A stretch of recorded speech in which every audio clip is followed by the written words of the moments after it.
Hello everyone. बेटा आज हम करेंगे class 8 geography chapter 2 land soil water natural vegetation and wild life. ठीक है बेटा। तो सबसे पहले हम बात करेंगे लैंड के बारे में। लैंड जो है बेटा वो हमारा सबसे मोस्ट इम्पॉर्टेंट नेचुरल रिसोर्सेज होता है, क्योंकि नेचुरल से ही हम लैंड से ही हमें बाकी के जो रिसोर्सेज हैं वो अवेलेबल होते हैं। लैंड जो है बेटा, लैंड का जो टोटल अर्थ का सरफेस है उसका केवल 30% ही जो एरिया है वो हमारे रहने के लिए हमें उपलब्ध होता है। बाकी के एरिया पर जो है वो या तो पानी होता है या माउंटेन्स वगैरह होते हैं या ग्लेशियर्स वगैरह होते हैं। तो टोटल जितनी हमारी लैंड है उसका केवल 30% जो एरिया है वही हमें अवेलेबल होता है हमें रहने के लिए।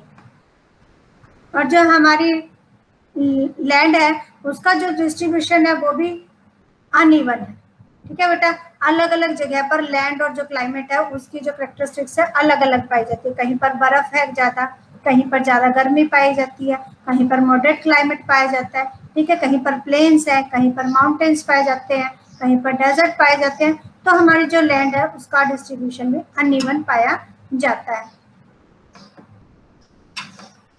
Topography, slopes of mountains, low lying areas, water logging, desert area, forest area, ये सब जो है बेटा ये अलग अलग जगह पर अलग अलग रूप से पाए जाते हैं और उसके अकॉर्डिंग वहाँ पर जो पॉपुलेशन है वो भी अलग अलग पाई जाती है। ठीक है, तो वो पॉपुलेशन जो है वहाँ के अकॉर्डिंग जैसा एरिया होता है वहाँ के अकॉर्डिंग अपने आप को एडजस्ट कर लेती है। जैसे प्लेन और रिवर वैली में जो लोग रहते हैं वो लैंड जो थी वो एग्रीकल्चर के लिए सुटेबल होती है, तो वहाँ के लोग जो है ज़्यादा वो क्या करते हैं वो एग्रीकल्चर यानी खेती बाड़ी करते हैं। और वहाँ पर जो है वर्ल्ड की सबसे ज़्यादा पॉपुलेशन भी उन्हीं एरियाज में पाई जाती है, यानी प्लेन्स में ज़्यादा पॉपुलेशन पाई जाती है, जबकि हिली एरियाज में या डेजर्ट में जो है पॉपुलेशन कम पाई जाती है।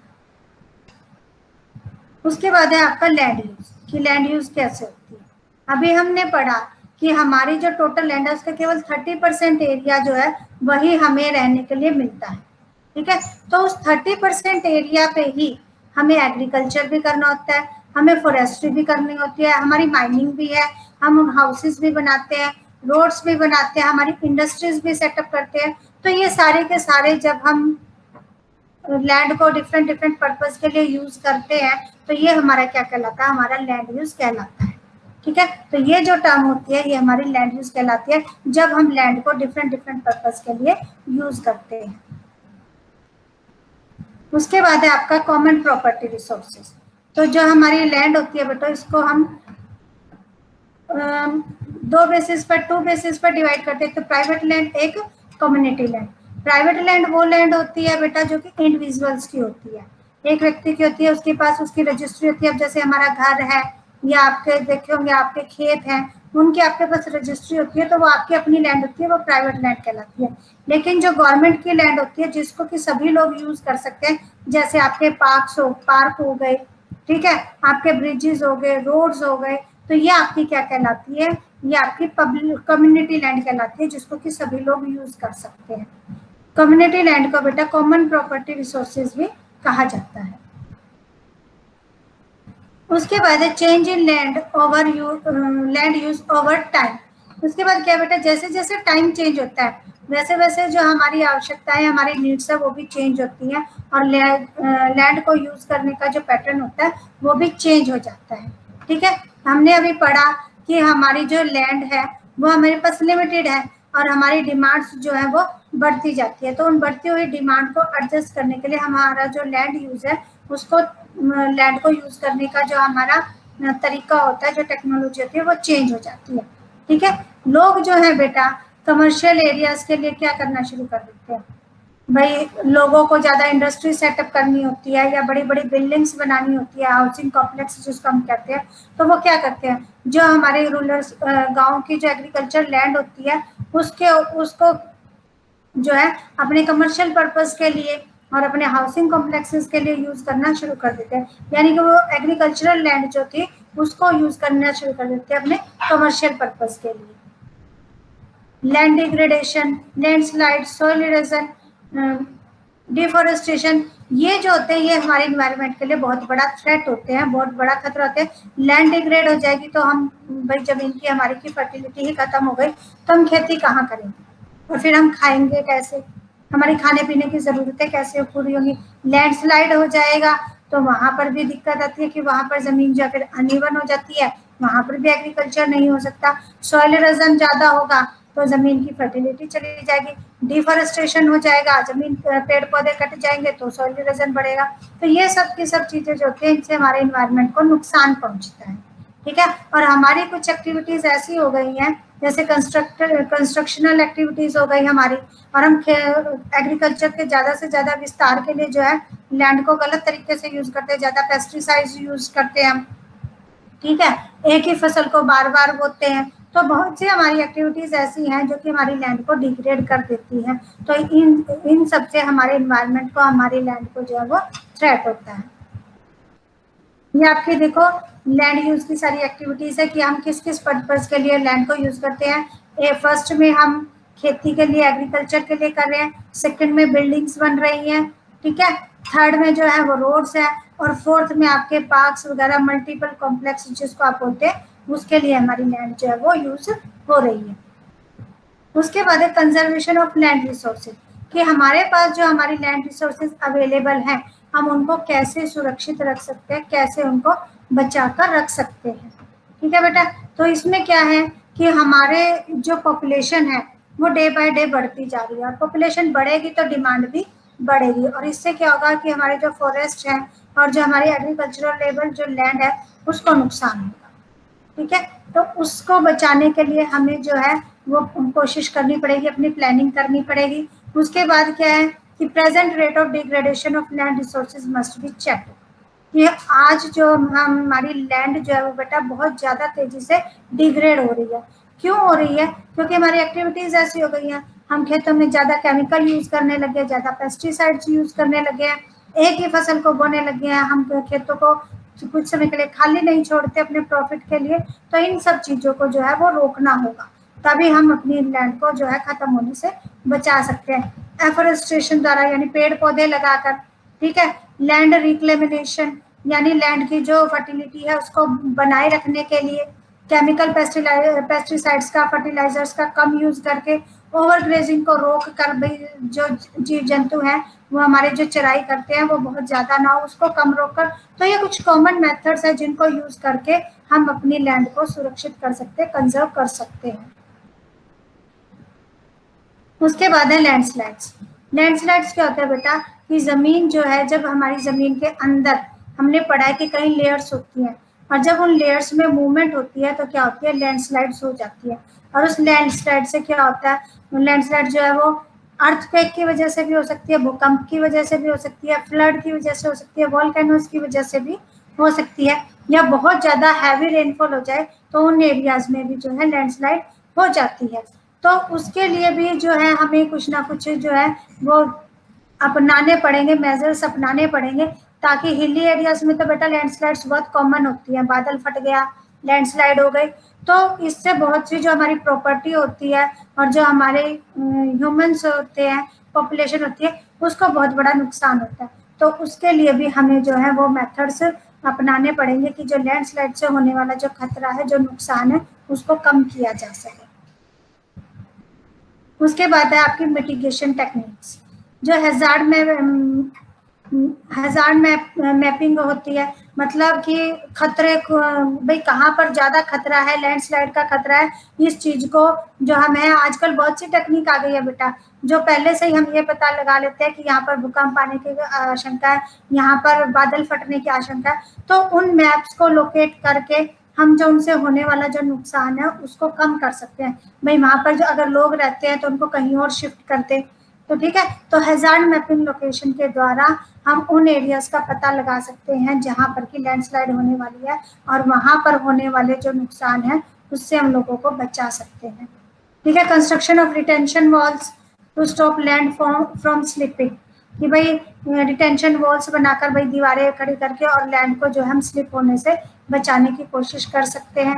Increase in vegetation covers is an effective way to arrest landslide, कि हम जो है पेड़ पौधे वनस्पतियां लगाकर लैंडस्लाइड को कम कर सकते हैं।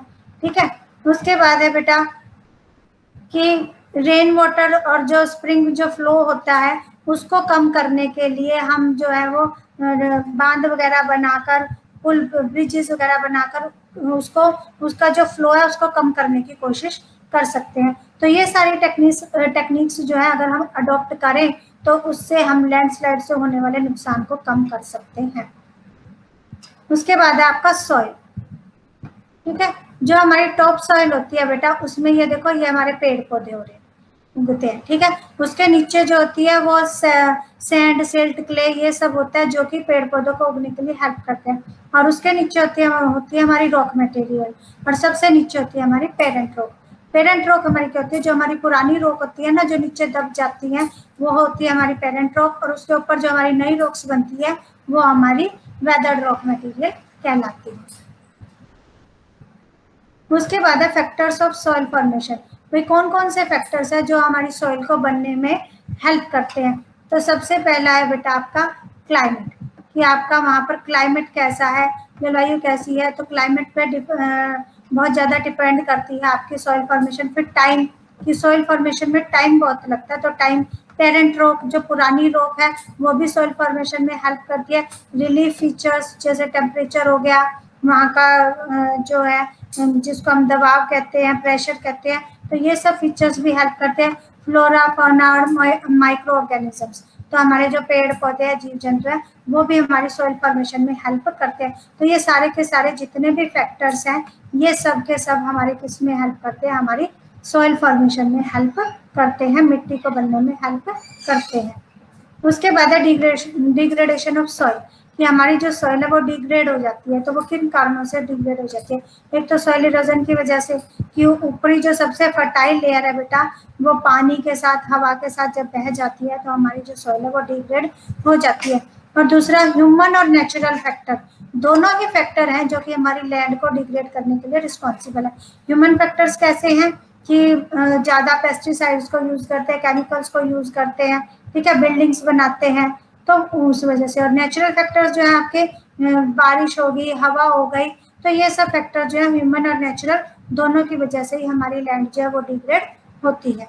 और कौन कौन से फैक्टर हैं जो कि लैंड डिग्रेडेशन के लिए रिस्पॉन्सिबल होते हैं। तो डिफॉरेस्टेशन, यानी पेड़ पौधों की कटाई। ज्यादा पेड़ पौधे काटेंगे तो क्या होगा कि मिट्टी की जो, पेड़ पौधे की जो जड़ें हैं बेटा वो मिट्टी को बांध लेती हैं। ठीक है, और पेड़ पौधे कट जाएंगे तो वो जो है वो मिट्टी हवा से, पानी से उड़ जाएगी। ओवर ग्रेजिंग की वजह से भी लैंड डिग्रेड होती है। केमिकल फर्टिलाइजर्स और पेस्टिसाइड्स की वजह से होती है, ज़्यादा बारिश की वजह से, लैंडस्लाइड की वजह से, फ्लड की वजह से। तो ये सारे के सारे फैक्टर जो है वो हमारी लैंड डिग्रेडेशन के लिए रिस्पॉन्सिबल होते हैं। उसके बाद है आपका कंजर्वेशन मेजर्स, कि हम अपनी लैंड को डिग्रेड होने से कैसे बचा सकते हैं। तो सबसे पहला आपका मल्चिंग। मल्चिंग क्या होता है बेटा, कि इसमें क्या किया जाता है कि जो हमारी जमीन है उसको प्लांट से कवर कर दिया जाता है।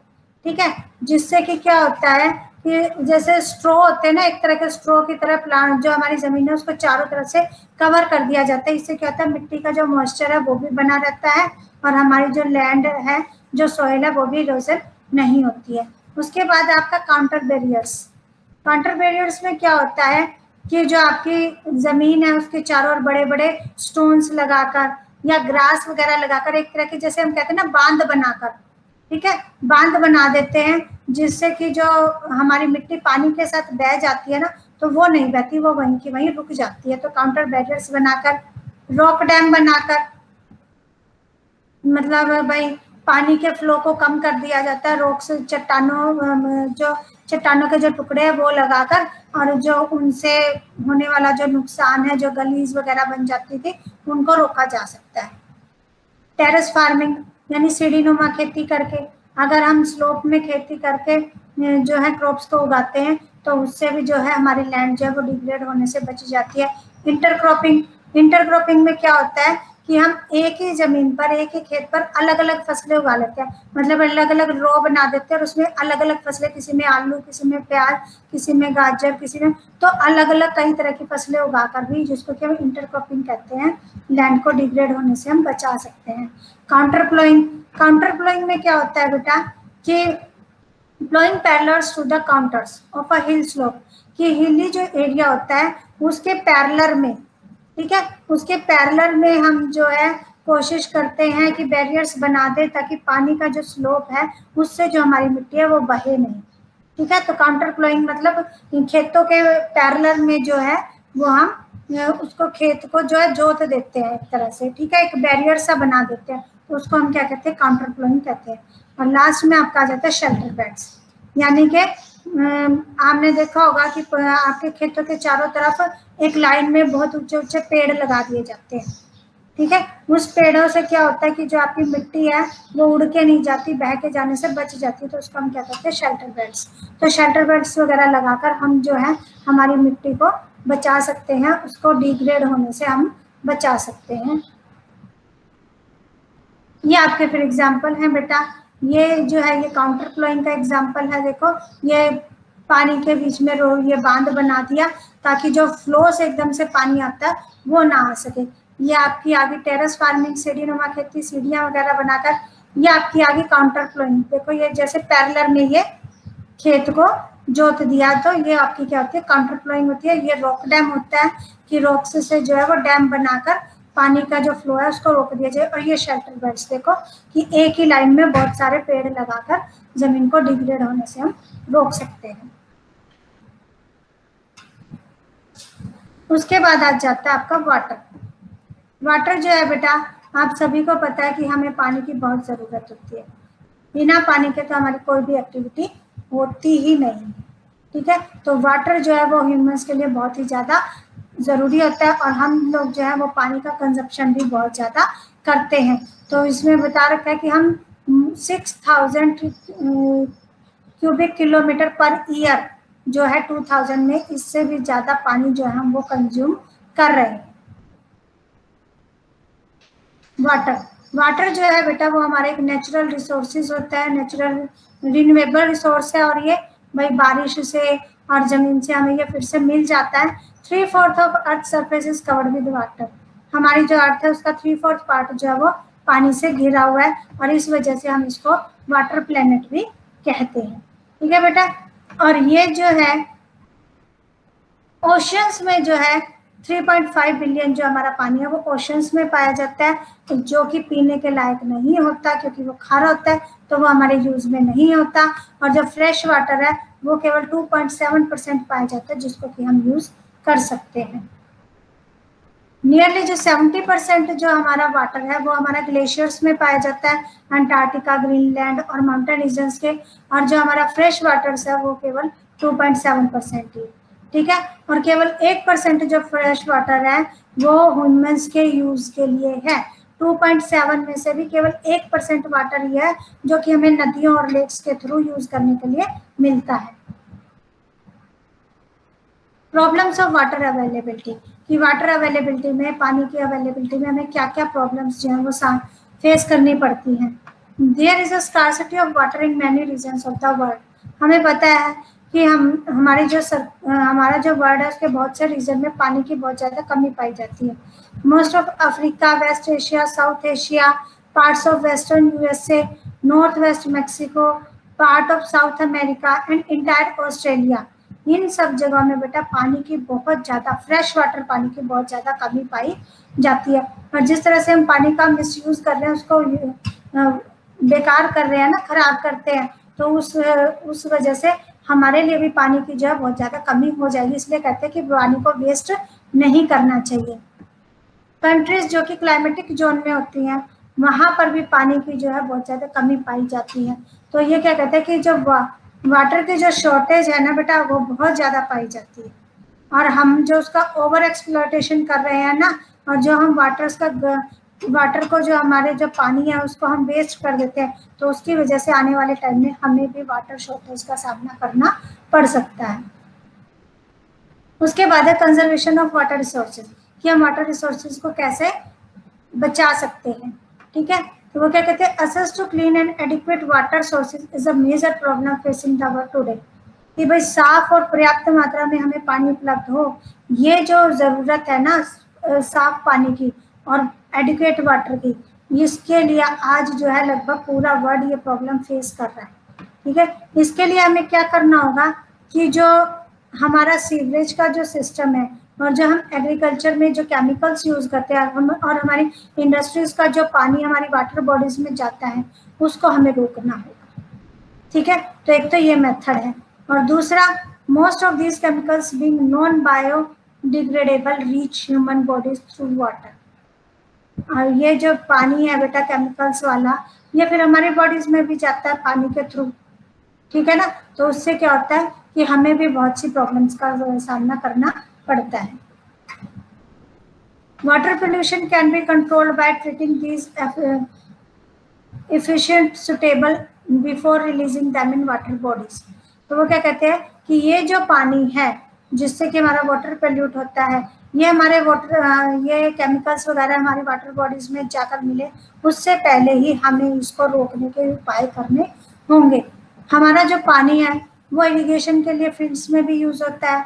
ठीक है, तो हमारी जो कैनल्स हैं, जो नहरें हैं, उनको हमें इस तरीके से सेटअप करना होगा कि जो पानी है वो वेस्ट ना जाए। ठीक है, तो वहां पर जो है पानी हमारे खेतों को भी मिल जाए और वेस्ट भी ना जाए।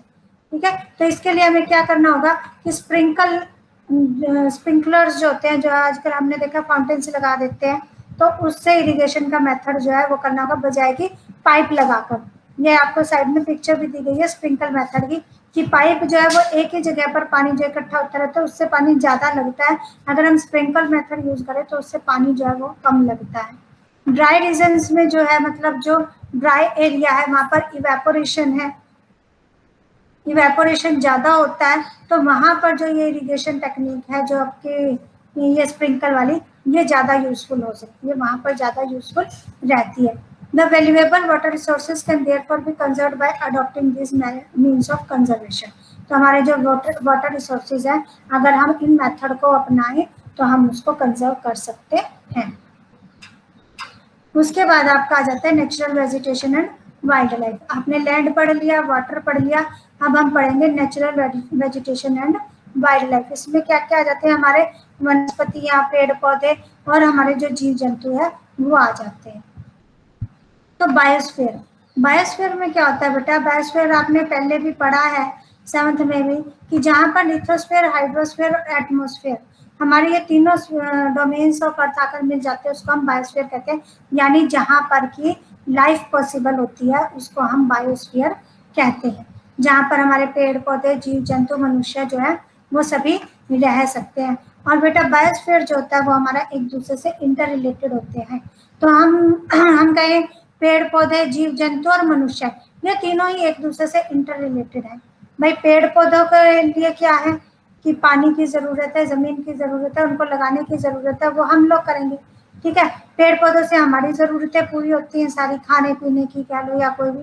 और जीव जंतु जो है वो भी पेड़ पौधों पर भी निर्भर करते हैं और हम लोगों पर भी करते हैं। हम जीव जंतुओं पर भी निर्भर करते हैं, वहां से हमें दूध मिलता है और बहुत से मिल्क प्रोडक्ट मिलते हैं। तो इस तरह से सभी के सभी जो है एक दूसरे से इंटर रिलेटेड होते हैं और इसको हम क्या कहते हैं, इकोसिस्टम कहते हैं।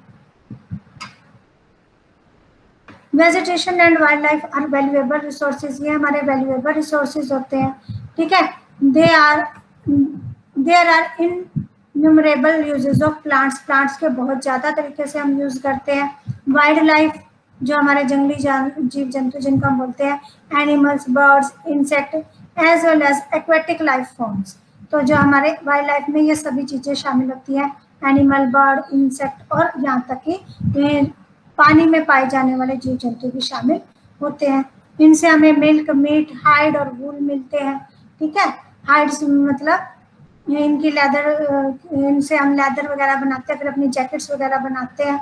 तो ये सारी चीजें हमें मिलती है। इंसेक्ट जैसे कि बीज है, इनसे हमें हनी मिलता है।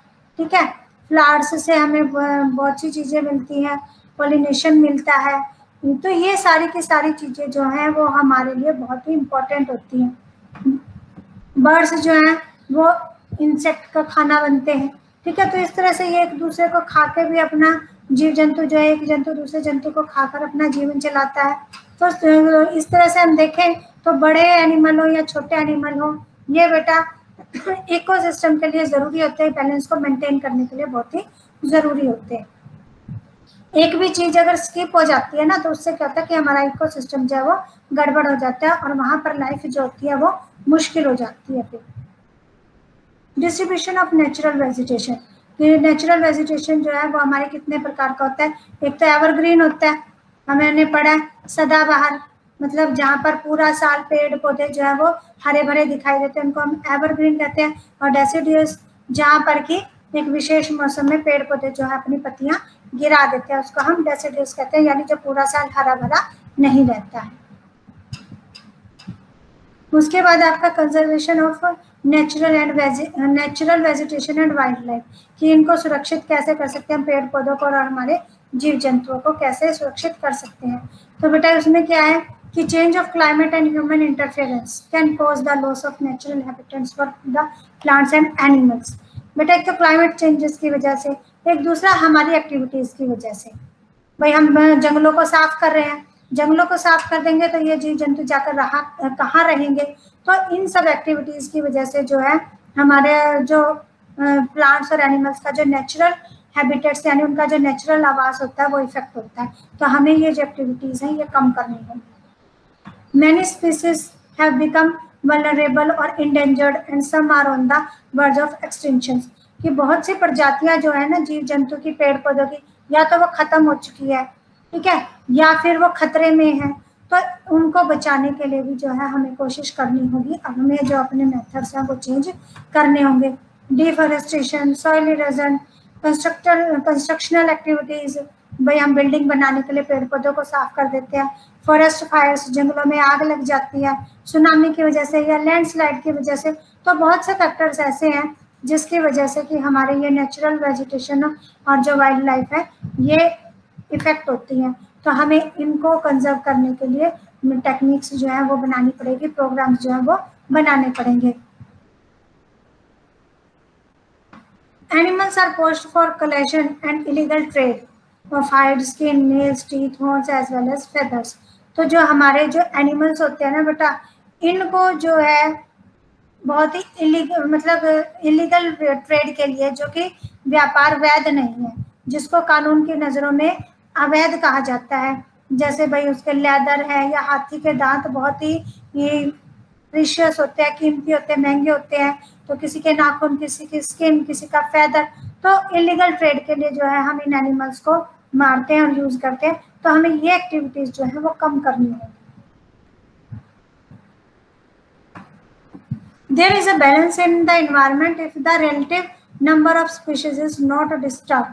वो क्या कहते हैं बेटा, अगर हम जो है अपनी एक्टिविटीज से हमारी जो ये स्पीसीज है इनके एनवायरनमेंट को अगर हम डिस्टर्ब नहीं करें ना, तो हमारे एनवायरनमेंट में एक बैलेंस है। हमारा जो इन्वायरमेंट का स्ट्रक्चर है वो ऐसा है कि इन एक्टिविटीज में एक बैलेंस है, लेकिन मनुष्य जो है इनको डिस्टर्ब करता है।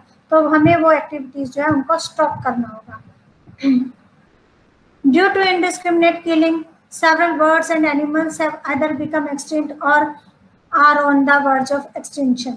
तो हम जो है बेटा कि भाई शिकार करने के उद्देश्य से या अपनी और दूसरी जरूरतों को पूरा करने के लिए जानवरों को मार देते हैं, ठीक है, और उसकी वजह से बहुत से एनिमल जो है वो बेटा लुप्त हो चुके हैं या खत्म होने के कगार पर है। तो हमें वो एक्टिविटीज को रोकना होगा।